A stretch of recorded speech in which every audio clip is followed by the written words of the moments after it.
Hello, everyone. It is me, Danielle J. Mitchell, your up and coming queen of real estate, and I'm here for another episode of Tuesday Tip at 2.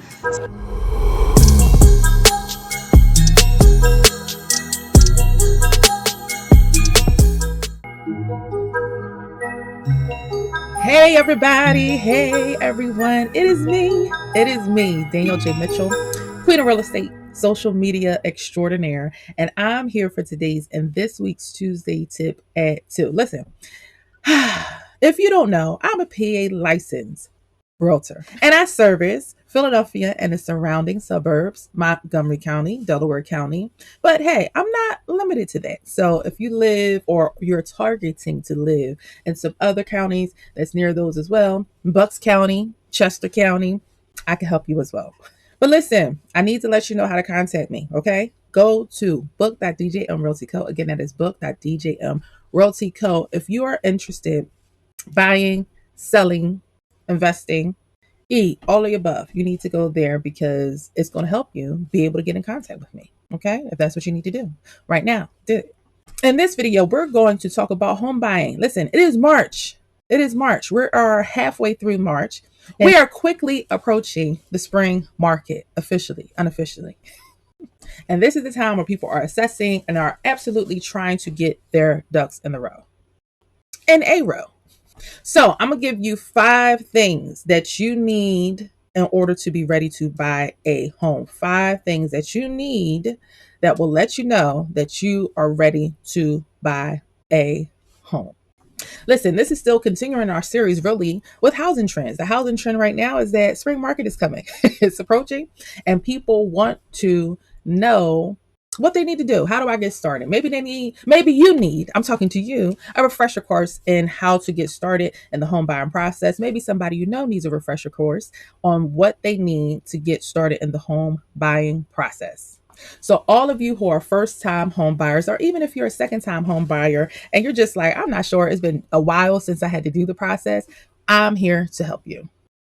I also want to say hey and hello to all of my new subscribers. Welcome. Listen, if you had not married me yet and you're still dating me, I need you to go ahead and push the subscribe button and make sure you put all notifications. Click that all notifications bell so you can get my weekly Tuesday tips at 2 or my shorts, other things. Sometimes I post graphics every once in a while. That's new to YouTube, but I post stuff. It's funny. It's good information. So check it out.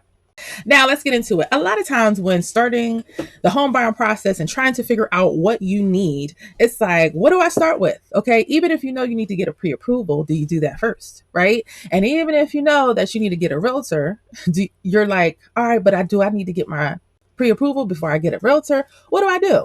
Well, let's start with the fact that you have a realtor. Especially if you try to buy a PA. It's me.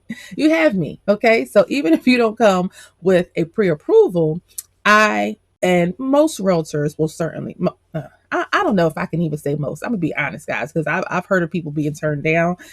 But realtors that I know, colleagues of mine, we usually have a network of people that we work with in regards to the real estate business. So absolutely, there are some who can point you in the right direction. Again, if you're working with me, I'm absolutely going to point you to a lender that can help. I'm gonna point you to somebody that can absolutely get you pre-approved, that can get you through the home buying process, that can make the home buying process for you as easy and as least complicated as possible. So when we're talking about what's the first thing you need to do, I'm gonna put it this way. It's a first thing A and a first thing B. The first thing, if you can go ahead, if you get the realtor first, me. If you get the realtor first, the next thing that you're going to need to get is your pre-approval, right? Now, if you want to start out by getting your lender first, then the next thing you should do is go ahead and get a realtor. All right. So whichever 1A and 1B that you do, just do it in that order.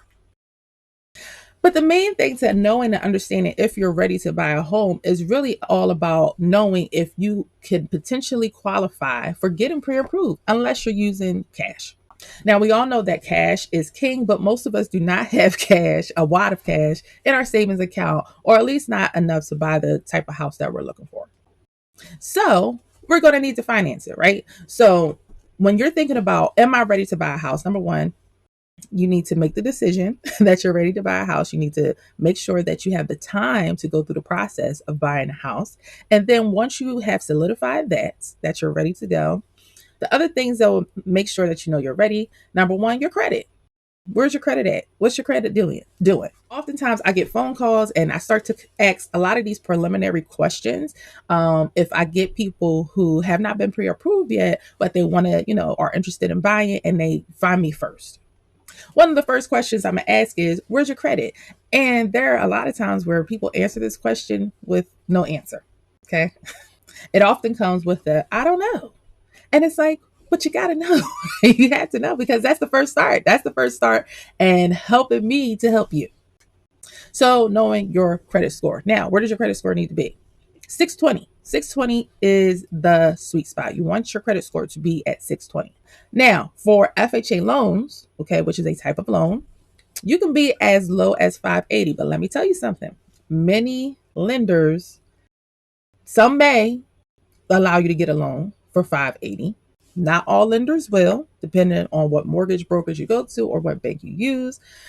They may or may not. If you do find a lender that will allow your credit score to be 580 and go ahead and get you the loan and finance it, you're definitely going to be putting 10% down, as opposed to the average 3.5% for FHA loan or 3% down. Now, don't worry, I'm going to get into down payments and all that stuff in a little bit. But of course, if your credit score is lower, you're going to have more down payment. Your interest rate is going to be sky high, a lot higher than the average of somebody with better credit, because the bank, the lender, they're going to assume a lot more risk. You're more risky if your credit score is lower, meaning more risk at risk to possibly default or something like that.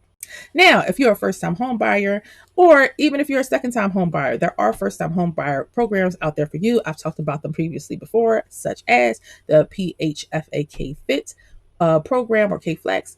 But to use that grant, your credit score has to be at least 660 or up. At least 660 or up. Now, if you're looking to use a conventional loan, a conventional loan provides a bit more leniency, and as far as the type of house that you want to buy, maybe you're okay with having a little bit of a fixer upper or something that needs a little bit of work, or you're okay with, having to install or fix certain things because you have some savings in the bank. Well, a conventional loan would allow you that. And you can put down, if you're a first-time home buyer, 3%.